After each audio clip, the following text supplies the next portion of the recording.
नमस्कार दोस्तों। हर कहानी हमें कुछ सिखाती है, कभी हौसला, कभी उम्मीद। स्वागत है आपका अनिकेत भटनागर यूट्यूब चैनल पर। आज मैं आपके लिए लेकर आया हूँ हिंदी साहित्य के महान लेखक मुंशी प्रेमचंद्र की अमर और भावनाओं से भरी कहानी ईदगाह। यह कहानी छोटे से बच्चे हमीद की, जो अपनी मासूम सोच और निस्वार्थ प्रेम से हमें ज़िंदगी का सबसे बड़ा सबक सिखाता है। तो आइए सुनते हैं मुंशी प्रेमचंद्र की मशहूर कहानी ईदगाह।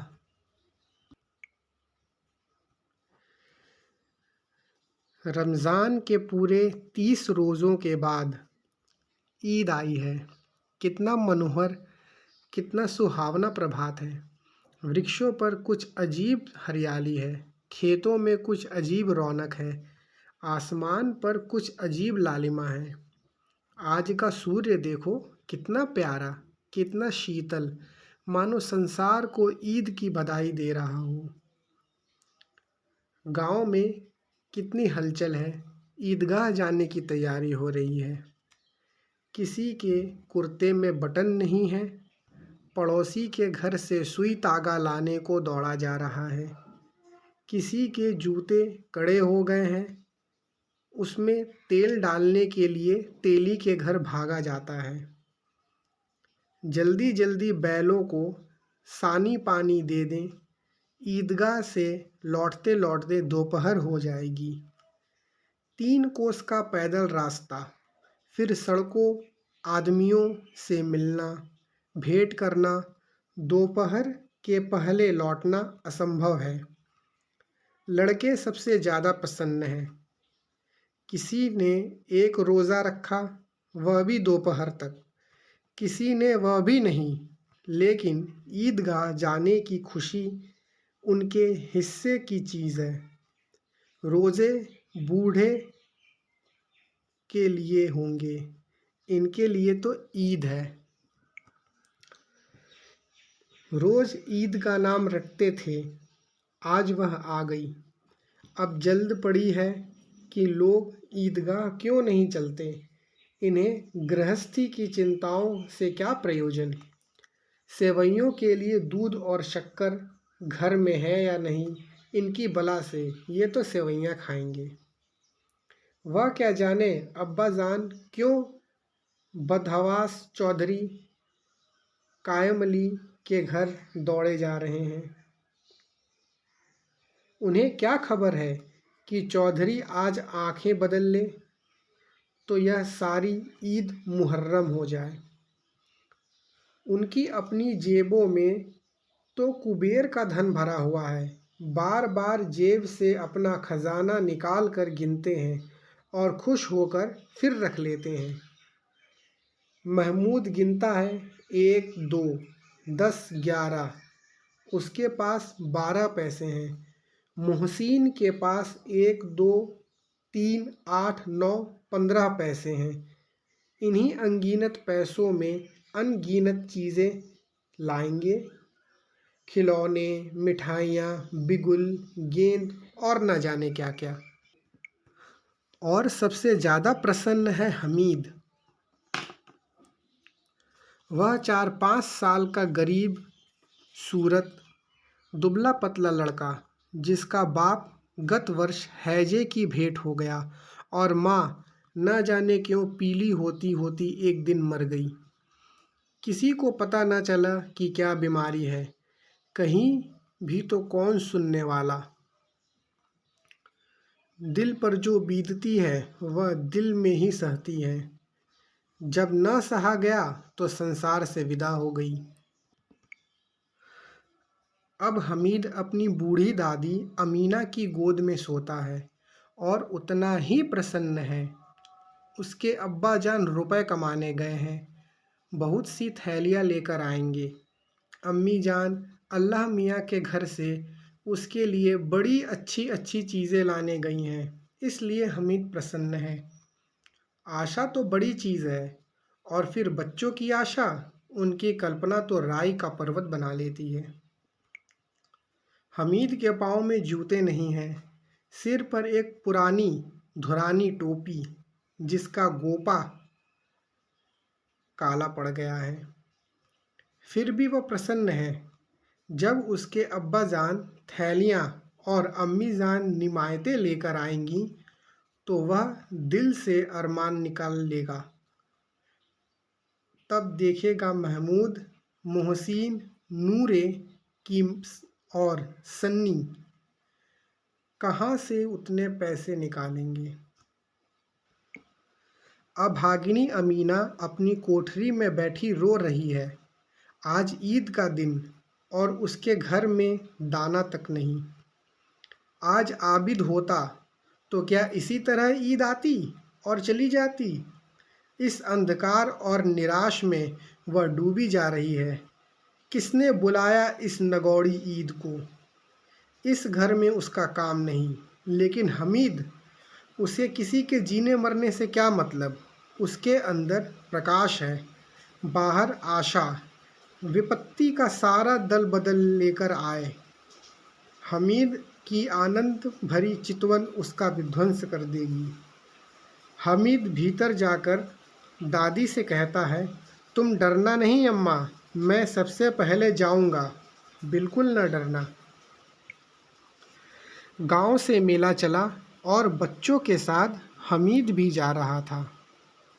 कभी सब के सब दौड़कर आगे निकल जाते और किसी पेड़ के नीचे खड़े होकर साथ वालों का इंतज़ार करते। ये लोग इतना धीरे चल रहे हैं, हमीद के पैरों में तो जैसे पर लग गए हैं। वह भी थक सकता है। शहर का दामन आ गया। सड़क के दोनों ओर अमीरों के बगीचे हैं। पक्की चार दीवारी बनी हुई है। पेड़ों में आम और लीचियां लगी हुई हैं। कभी कभी कोई लड़का कंकड़ उठाकर आमों पर निशाना लगाता है। माली अंदर से गाली देता हुआ निकलता है। लड़के वहाँ से एक फलांग पर हैं, खूब हंसते हैं, मालिक को उल्लू बनाते हैं। अब बस्ती घनी होने लगी थी। ईदगाह जाने वालों की टोलियां नजर आने लगीं। एक से एक भड़कीले वस्त्र पहने हुए, कोई इक्के तांगे पर सवार, कोई मोटर गाड़ी पर। सभी इत्र में बसे, सभी के दिलों में उमंग। ग्रामीणों का वह छोटा सा दल अपनी विपन्नताओं से बेखबर, संतोष और धैर्य में मगन चला जा रहा था। बच्चों के लिए नगर की सभी चीज़ें अनोखी थीं। जिस चीज़ की ओर ताकते ताकते रह जाते थे और पीछे बार बार हॉर्न की आवाज़ होने पर भी न सुनते। हमीद तो मोटर के नीचे आते आते बचा। सहसा ईदगाह नजर आया। ऊपर इमली के घने वृक्षों की छाया है। नीचे पक्का फर्श है जिस पर जाजिम बिछा हुआ है और रोज़ेदारों की पंक्तियां एक के पीछे एक न जाने कहाँ तक चली गई हैं। पक्की जगत के नीचे तक, जहाँ जाजिम भी नहीं है। नए आने वाले आकर पीछे की कतार में खड़े हो जाते हैं। आगे जगह नहीं है। यहाँ कोई धन और पद नहीं देखता। इस्लाम की निगाह में सब बराबर हैं। इन ग्रामीणों ने भी वज़ू किया और पिछली पंक्ति में खड़े हो गए। कितना सुंदर संचालन है, कितनी सुंदर व्यवस्था। लाखों सिर एक साथ सिजदे में झुक जाते हैं, फिर सब के सब एक साथ खड़े हो जाते हैं, एक साथ झुकते हैं और साथ घुटने के बल बैठ जाते हैं। कई बार यह प्रक्रिया होती है जैसे बिजली की लाखों बत्तियां एक साथ प्रदीप्त हो और एक साथ बुझ जाए और यही क्रम चलता रहे। कितना अपूर्व दृश्य था, जिसकी सामूहिक क्रियाएं विस्तार और अनंतता हृदय को श्रद्धा, गर्व और आत्मानंद से भर देती थीं। मानो भ्रातृत्व का एक सूत्र इन समस्त आत्माओं को एक लड़ी में पिरोए हुए है। नमाज खत्म हो गई, लोग आपस में गले मिल रहे हैं। तब मिठाई और खिलौने की दुकान पर धावा होता है। ग्रामीणों का वह दल इन विषय में बालकों से कम उत्साह नहीं है। यह देखो, हिंडोला है, 1 पैसा देकर जाओ। कभी आसमान पर जाते हुए मालूम होते हैं, कभी ज़मीन पर गिरते हुए। चरखी है, लकड़ी के हाथी, घोड़े, ऊँट छड़ों से लटके हुए। 1 पैसा देकर बैठ जाओ और 25 चक्करों का मजा लो। महमूद और मोहसिन, नूरे और सन्नी इन घोड़ों और ऊँटों पर बैठते हैं। हमीद दूर खड़ा है, 3 ही पैसे तो उसके पास हैं। अपने कोष का 1/3 ज़रा सा चक्कर खाने के लिए वह नदी दे सकता। खिलौने के बाद मिठाइयाँ आती हैं। किसी ने रेवड़ियाँ लाई हैं, किसी ने गुलाब जामुन, किसी ने सोहन हलवा। मज़े से खा रहे हैं। हमीद बिरादरी से पृथक है। अभागे के पास 3 पैसे हैं, क्या नहीं कुछ लेकर खाता। ललचाई आँखों से सबकी ओर देखता है। मिठाइयों के बाद कुछ दुकानें लोहे की चीज़ों की हैं, कुछ गिलट, कुछ नकली गहने। लड़कों के लिए कोई आकर्षक न था। वह सब आगे बढ़ जाते हैं। हमीद लोहे की दुकान पर रुक जाता है। कई चिमटे रखे हुए थे। उसे ख्याल आया, दादी के पास चिमटा नहीं है। तवे से रोटियां उतरती हैं तो हाथ जल जाता है। अगर वह चिमटा ले जाकर दादी को दे दे तो वह कितनी प्रसन्न होंगी। फिर उनकी उंगलियों ना जलेंगी। घर में एक काम की चीज़ हो जाएगी। खिलौनों से क्या फ़ायदा, व्यर्थ में पैसे खराब होते हैं। उसने दुकानदार से पूछा, यह चिमटा कितने का है? दुकानदार ने उसकी ओर देखा और कोई आदमी साथ न देखा तो कहा, यह तुम्हारे काम का नहीं है जी। बिकाऊ है या नहीं? बिकाऊ क्यों नहीं है और यहाँ क्यों लाद लाए हैं? तो बताते हैं, 6 पैसे लगेंगे। हमीद का दिल बैठ गया। ठीक ठीक बताओ। ठीक ठाक 5 पैसे लगेंगे, लेना है तो लो, नहीं तो चलते बनो। हमीद ने कलेजा मजबूत करते हुए कहा, 3 पैसे लोगे? यह कहता हुआ वह आगे बढ़ गया कि दुकानदार की खिड़कियां शून्य, लेकिन दुकानदार ने घुड़कियां नहीं दी, बुलाकर चिमटा दे दिया। हमीद ने उसे इस तरह कंधे पर रखा मानो बंदूक है और शान से अकड़ता हुआ संगियों के पास आया। 11 बजे सारे गांव में हलचल मच गई। मेले वाले आ गए। मोहसिन की छोटी बहन ने दौड़कर उसके हाथ से छीन लिया और मारे खुशी के उछली। तो मियाँ भिश्ती नीचे आए और सुरलोक सिधारे।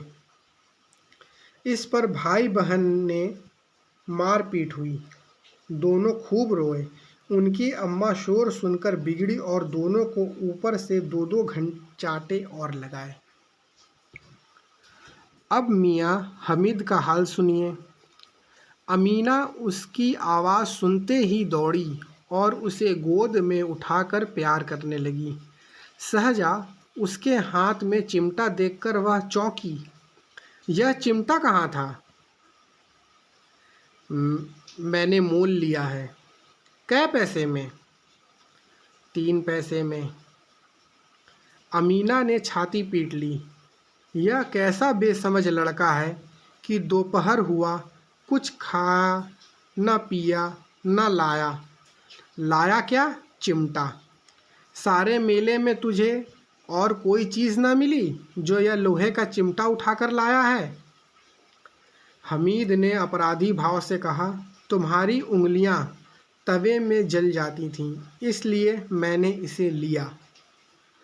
बुढ़िया का क्रोध तुरंत स्नेह में बदल गया, और स्नेह में भी वह नहीं जो प्रगल्भ होता है और अपनी सारी कसक शब्दों में बिखेर देता है।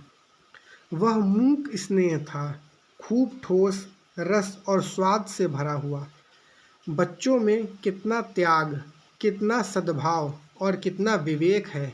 दूसरों को खिलौना लेते और मिठाई खाते देखकर इसका मन कितना ललचाया होगा। इतना जब्त इससे हुआ कैसे?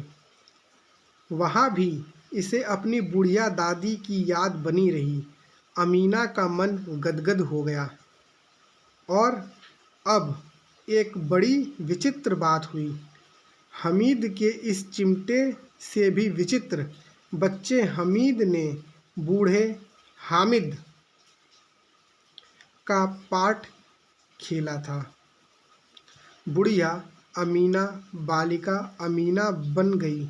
वह रोने लगी, दामन फैलाकर हमीद को दुआएं देती जाती थी और आंसू की बड़ी बड़ी बूंदें गिराती जाती थीं। हमीद इसका रहस्य क्या समझता?